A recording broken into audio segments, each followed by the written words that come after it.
If you liked this video, consider supporting the Patreon page, where the link is in the description. All the rewards have been thoroughly revamped for 2023, including exclusive content for the upper tiers, and a lively Discord server for the lowest tier. Not gonna waste too much time on this, I just figured I'd just mention that at the start of the video. So, let's get into it. Today's video is going to concern more comment section attitudes I find video-worthy. This time it's a genre of comment related to certain games, and that attitude is, this is not a true entry of the series. In the last comment section address, I was talking about something broad and cultural with the way nostalgia turns toxic. Today, we're instead interrogating a specific idea and going through case studies related to it.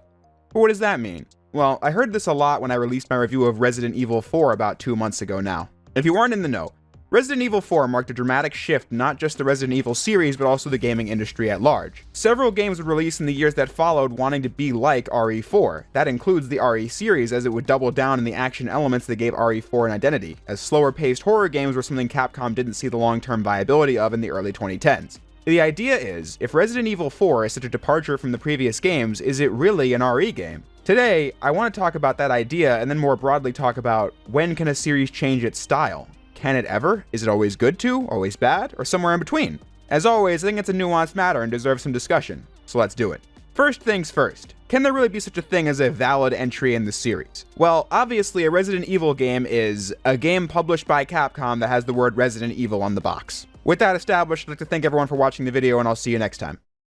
Okay, in all seriousness, I don't think this obvious fact is lost on anyone. RE4 is an RE game because Capcom said it was one, and it stars Leon from RE2 and all that. What these people mean is that Resident Evil 1 established a core formula that RE2, 3, Code Veronica, the first game's remake, and RE0 all used, with whatever gimmicks each game came with being built from that basic formula.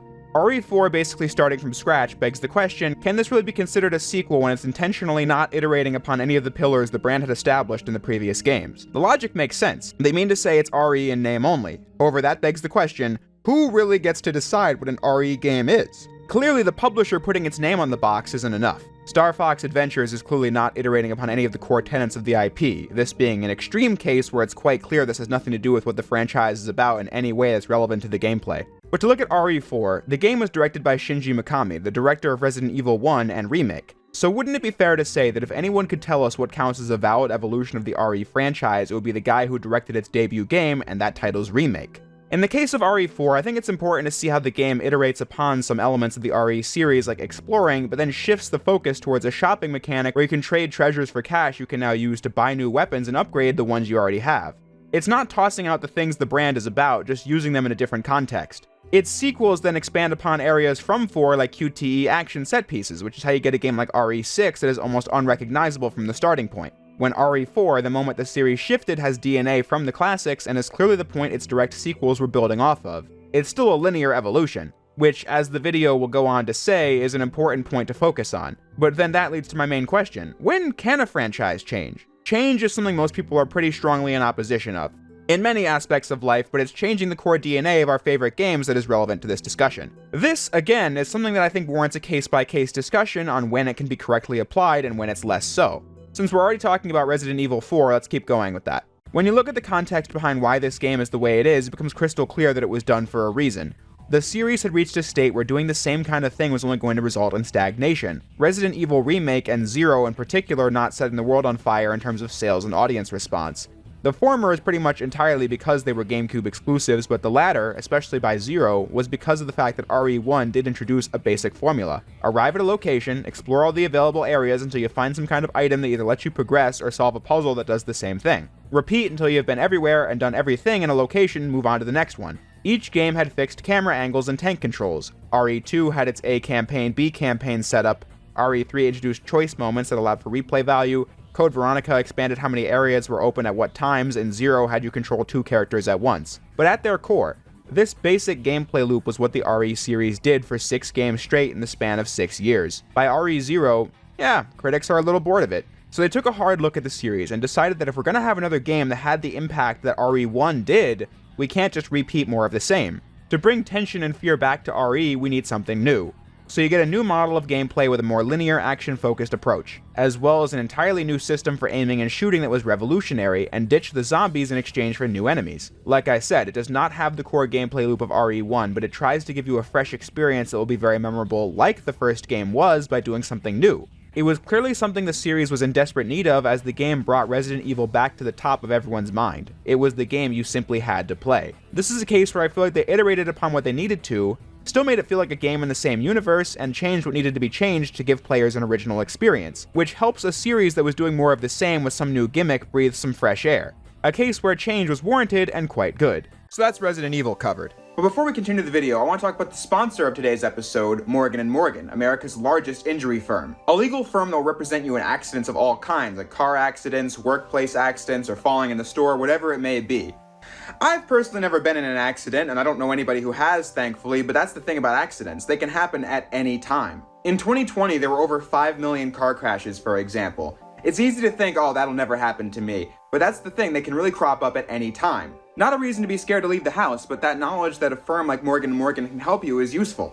As I said, this is the largest injury firm in America with over 100 different offices across the country with more than 800 lawyers and 4,000 case staff ready to work on your case. Attorneys who focus on a plethora of different areas regarding personal injury law, from car accidents to slip and falls to workplace injuries, and the list goes on. Services being entirely free of charge unless they win your case. No hidden fees or upfront costs or anything. If they don't win, you don't pay. People tend to shy away from litigation for a variety of reasons, such as feeling bad for the other parties involved, but in truth, there's no reason to feel bad about suing insurance companies to get the compensation you deserve. So if you're ever injured in an accident, you can check out Morgan & Morgan. Their fee is free unless they win. For more information, you can go to forthepeople.com/JaysReviews. The link is in the description and the pinned comment. Thanks again to Morgan & Morgan for sponsoring today's video.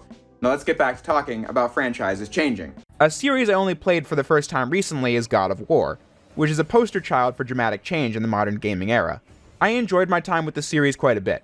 If you want to know my brief thoughts on the games, I felt that in the main trilogy, each game was better than the last, while all of them provided a fun hack-and-slash gameplay loop. However, I felt like Dante and Devil May Cry had more potential as a playable character with a more fun moveset to toy around with. When the God of War games started you off pretty basic in each game and then doled out upgrades at a very slow pace. However, I also feel like one playthrough isn't enough to really say for sure what you think of these kinds of mechanically in-depth games, as I enjoyed my more recent second playthrough of God of War much more than I did the first one, bringing the game from what I'd consider a B grade to an A. I also thought that the PSP games were good side adventures that further fleshed out the character of Kratos. But no matter what, God of War is an example that was just like RE. God of War 1 and the PlayStation 2 established a fun system of bashing enemies and racking up hit combos. God of War 2 introduced more weapons to play around with, and God of War 3 had a more seamless combat system with on-the-fly weapon swapping. But then you get to my least favorite game in the series by far, God of War Ascension. I maintain that I don't think this was a bad game, but I thought it was incredibly boring because 6 games in, the basic combos with the Blades of Chaos had become very mundane. And then the game doesn't introduce new weapons to shake it up, just gimmicks that don't really feel like they add much to the experience, like the elemental powers you add onto the blades. Combine that with a story that didn't capture my attention because it was going back to before God of War 1 and Chains of Olympus, telling a story that I don't really think needed to be told when everything was wrapped up so well in 3. It felt like an excuse for gameplay more than anything else. A lot of hard work went into every aspect of production on Ascension, but it just wasn't doing anything new or exciting. There's no denying Ascension single player is enjoyable, but the paper-thin story and by-the-numbers gameplay mean it's the weakest of the home console God of War games. Santa Monica Studios felt let down by the reception Ascension got.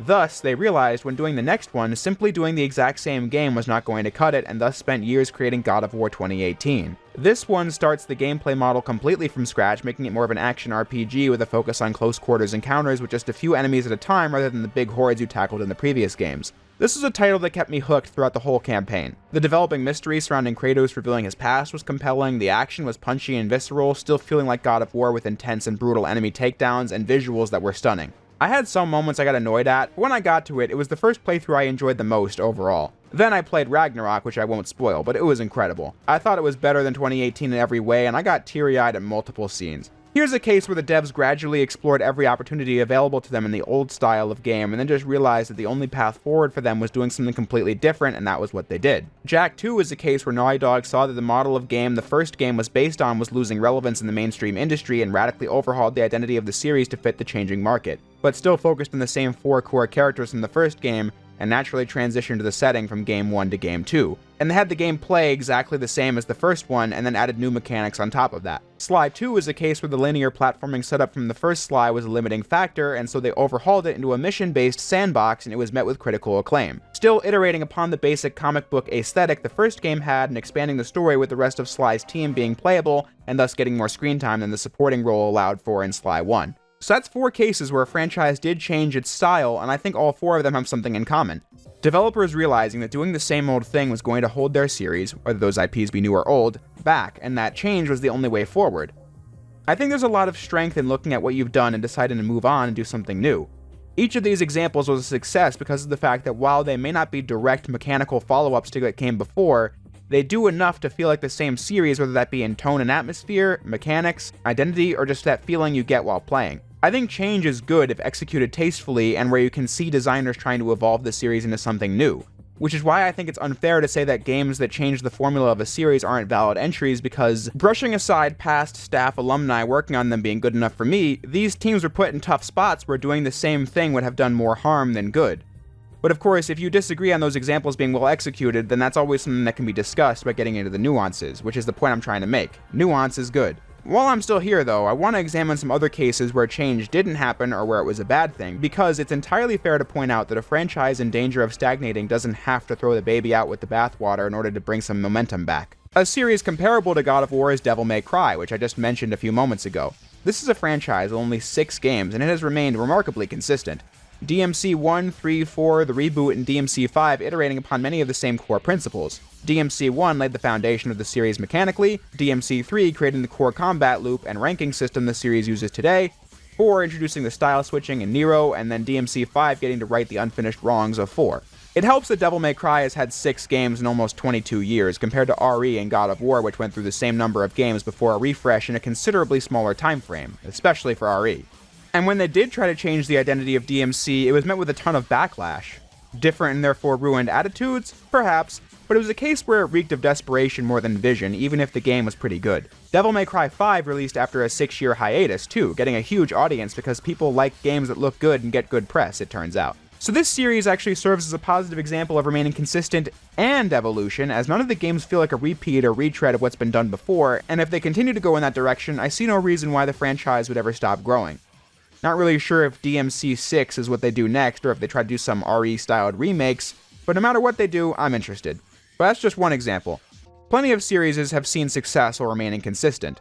Mario and Zelda getting to explore a plethora of different art styles and gameplay gimmicks, but then it still feels like a part of the same franchise because of the familiar tropes and iconography. And failing that, there are gameplay tropes that tie the games together, like if you've played Mario 64, then getting into every other 3D Mario should be simple, even the ones that are trying to be more like the 2D games. Zelda being the same way in its 3D series. But when people started getting exhausted with that, they knew it was time to do something new, and that's exactly what they did with Breath of the Wild, one of the biggest and most influential games of the last decade. So I guess that series is a case study in evolution and consistency. When developers trap themselves within the confines of, well, we can't do that because then it wouldn't be a real entry in the series, you run the risk of stagnation, and that's what I think was happening with God of War, Resident Evil, Ratchet & Clank back when they spammed that series over and over. Literally had 6 games on the PS3.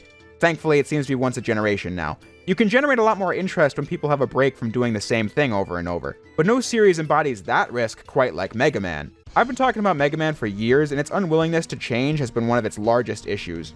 In the old days, each classic Mega Man game would add a new mechanic that would become a mainstay, like sliding or charging your shots, but at a certain point, they decided that any deviation from the core formula would become its own series. Sub-franchises within Mega Man certainly don't bother me.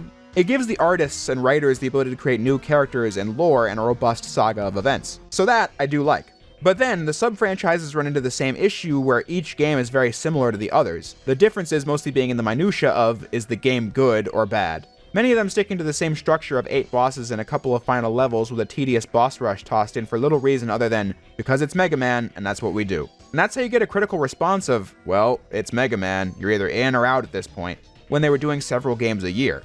And with some time off, Mega Man 11 was able to generate much more interest than previous games. Word of mouth and discount prices and sales have led to Mega Man 11 now being the most successful game in the series. Would I like to see Mega Man take more risks? Yes, because of the fact that I think the model they had in the 2000s especially was quite destructive, but at the same time, I'm glad they achieved much more balance recently with the IP. Especially since change is not always a good thing. This is the case I would like to end on. I've talked today about how the willingness to change and take risks is what has allowed classic franchises to thrive, and how others have achieved balance even with consistency. But I think the main risk people are afraid of with a gameplay overhaul that might outweigh the want to evolve is the fear of becoming anything like Sonic the Hedgehog. A, for lack of a better term, messy series. When thinking about what it is that Sonic has done to be different from these other franchises that change is that the franchise is guilty of what people say in regards to RE4, God of War. Having discussed all the big Sonic games on the channel before, it's pretty clear that along the lines, the Sonic series wasn't really evolving or iterating upon its core principles. The classic games all build off of the momentum-based physics system and using that in new and interesting ways with each installment. SA1 being a pretty faithful 3D adaptation of that if you ask me. But it was starting in Adventure 2 where Sonic's gameplay became more about thrill and spectacle. The games that followed switching between which of these approaches was best, some being slower paced, some more open-ended in level design, and others being purely about that spectacle, changing the entire dynamic of the gameplay with almost every release, which is bound to happen because Sonic moving fast is the only core pillar left of the franchise. Momentum? Optional. Platforming? Optional. Is the speed given or earned? Decide on a game-by-game basis, leaving room for 75% of Sonic Unleashed to be a decent God of War clone and the other 25% being nothing like the previous games. Does this make every game bad? No. I happen to enjoy both sides of Sonic Unleashed, but it's noteworthy that well over half the game is something that nobody asked for, and for a lot of players is a reason why the game is difficult to go back to because you want to play the Sonic stuff in a Sonic game. They stopped trying to evolve the core tenets of the series a long time ago and have been struggling ever since. In my review of Unleashed, I defended its gameplay split like so. Combat has depth, the stages have platforming, the spectacle is really high. I have fun playing as the Werehog. But I think the attitude of not wanting to play as this version of Sonic leads to people to beg for the stages to end. But looking at my playthrough, I don't really feel like there are any Werehog stages that go on longer than a typical level in this genre. Look at Dante's first mission in Devil May Cry 5. That part lasts over 10 minutes, maybe even 15 on every run. But someone aptly pointed out that it doesn't really matter if this is how DMC or God of War type games operate because nobody asked for this complete genre shift in their Sonic game, which I can concede to. But then there's the fact that between games things are completely different, like how Unleashed is more spectacle-based, Colors is a slow-paced platformer, Generations is a mix of all approaches, and Forces plays itself, and Sonic Lost World, a completely different game, went between those two. When something like RE has exploration, resource management, and tension as core pillars they work with, Sonic doesn't really have that. There are 4 boost games where the mechanics are similar, but all 4 are going for completely different things, leading to a massive crisis of identity, and fans who come to the brand for all kinds of different things, which is how the infighting begins, now trying to maintain some kind of consistency with reused level aesthetics, something they never needed to do back at the beginning. Like I said, ending up like Sonic is the biggest risk factor with a franchise overhauling itself, and I just don't believe Resident Evil, Zelda, or God of War were anything like this. Instead, striking that nice balance of doing something new and refreshing but feeling familiar just the same. I think it's unfair to decide that something is only a real entry in this series if it's following the mold established at the beginning, since evolution is good.